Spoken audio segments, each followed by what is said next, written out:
जी का पौधा है, तुलसी जी का विवाह करना क्यों ज़रूरी है, तुलसी जी का विवाह करना कितना शुभ माना जाता है। और जो लोग अगर नहीं तुलसी जी का विवाह कर पाते हैं तो वो लोग इस चीज़ को जान ले। अगर गलती से नहीं किए तो कोई बात नहीं, अगर आप जान गए हैं तो आप कर सकते हैं। जैसे कि देव उठानी एकादशी से ये तुलसी विवाह शुरू होता है और पूर्णिमा के पहले तक आप तुलसी विवाह कर सकते हैं।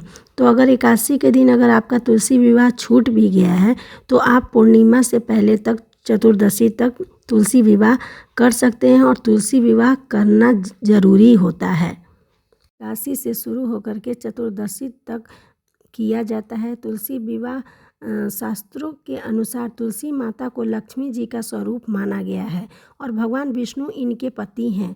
जब कार्तिक महीने में देवता 4 महीने की योग निद्रा से जागते हैं तब सबसे पहले तुलसी विवाह का आयोजन किया जाता है।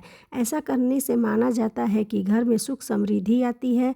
विवाह योग्य कन्याओं के विवाह में आने वाली बाधाएं दूर होती है और घर में पवित्रता और सकारात्मक ऊर्जा बनी रहती है।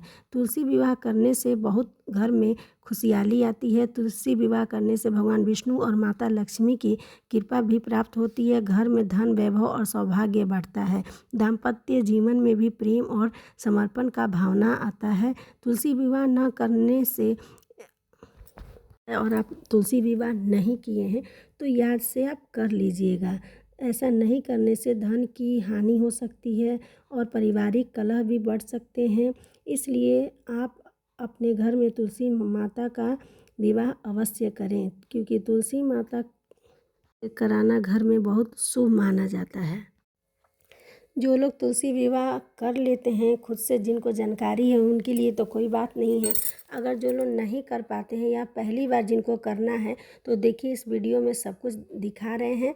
ये तुलसी विवाह करने से पहले विष्णु भगवान का फ़ोटो रख करके और एक कलश बना करके लोटे में सिक्का और ये हल्दी डाल करके चौक बना करके तुलसी जी के पास एकादशी से लेकर के चतुर्दशी तक किसी दिन भी आप कर सकते हैं। पीला सिंदूर रखिए और देखिए कैसे किया जा रहा है। वीडियो को अगर आप अच्छे से देखेंगे तो आप आराम से तुलसी विवाह कर सकते हैं। आपके पास जितना चीज़ है उतने से भी कर सकते हैं। आप 11 दिया जलाना बहुत शुभ होता है। अगर 11 दिया नहीं है तो एक दिया जलाइए, विष्णु भगवान का फ़ोटो रख लीजिए और सबसे पहले विष्णु भगवान का फ़ोटो रख करके उनके पर जल अर्पित करके उनको हल्दी लगा करके फिर उनको छुआ करके फिर तुलसी माता को छुआएं, क्योंकि शादी से पहले सब किसी को हल्दी लगता है। तो विष्णु भगवान को भी हल्दी लगाएं, फिर तुलसी माता को लगाएं, फिर जल अर्पित करें, यथाशक्ति आप भोग लगाएं, फिर पीला सिंदूर लगाएं और श्रृंगार के सामान चूड़ी सिंदूर बिंदी जितना हो सके, जितना आपके पास अगर है वो सब चढ़ाएं। फिर विष्णु भगवान का अगर कोई बुक है किताब है वो भी आप रख सकते हैं और रख करके अगर आपके पास शालिग्राम है तो शालिग्राम से शादी कराना तो सबसे शुभ माना जाता है। ये देखिए बिंदी एक ले करके तुलसी माता को भी हम एक साथ देते हैं और ये देखिए चूड़ी भी है, ये चूड़ी भी हम चढ़ा दिए हैं। 1-2 चूड़ी जितना हो सके नीचे रख दीजिए, बाकी अगर हल्की चूड़ी है तो आप तुलसी जी में भी लगा सकते हैं ताकि तुलसी जी का पत्ता वत्ता या टहनी ना टूटे। अपना ध्यान रख करके 1-2 लगा दीजिए और जितना हो सके पत्ता में आप सिंदूर लगाइए, 11 लगाइए या 108 लगाइए, जितना हो सके पत्ता में आज के दिन सिंदूर पीला सिंदूर लगाइए। विष्णु एक सिक्का ले लीजिए और सिक्का से सिंदूर उठा करके विष्णु भगवान को टच कराते हुए तुलसी माता को लगाएं। एक चुंदरी चढ़ाइए और उस चुंदरी में आप खोइचा के रूप में एक सिक्का थोड़ा सा हल्दी साइड में रख करके बांध दीजिए। ये खोइचा लग जाता है और उसके बाद रक्षा सूत्र या कलावा जो होता है उसको ले करके विष्णु भगवान को पहले लगा करके फिर तुलसी माता में उसको 8 बार या तो 9 बार या तो आप 11 बार जितना बार 5 बार से भी कर सकते हैं उतना बार 5 बार घुमा करके विष्णु भगवान को लेकर के, ये देखिए वीडियो में साथ दिखाई दे रहा है, वैसे तुलसी माता को और विष्णु भगवान को मिला करके ये लगा करके और जितना लास्ट में ये कलावा बच जाता है तो तोड़ना नहीं चाहिए, वहीं पे रख देना चाहिए।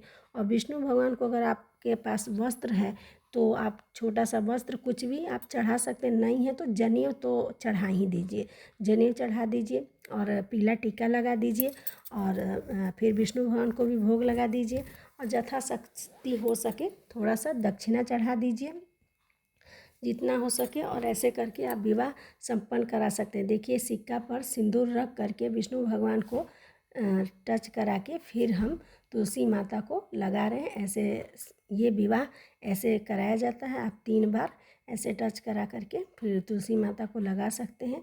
ऐसे विवाह संपन्न कराया जाता है।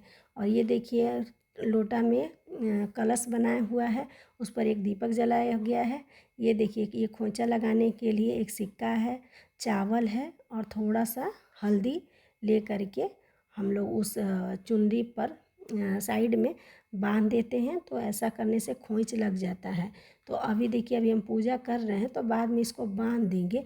अभी हम टच करा करके छू करके और हम किसी कटोरी में रख देंगे। पूजा करने के बाद इसी कोने में बांध देंगे तो ये खोंच भी लग जाता है।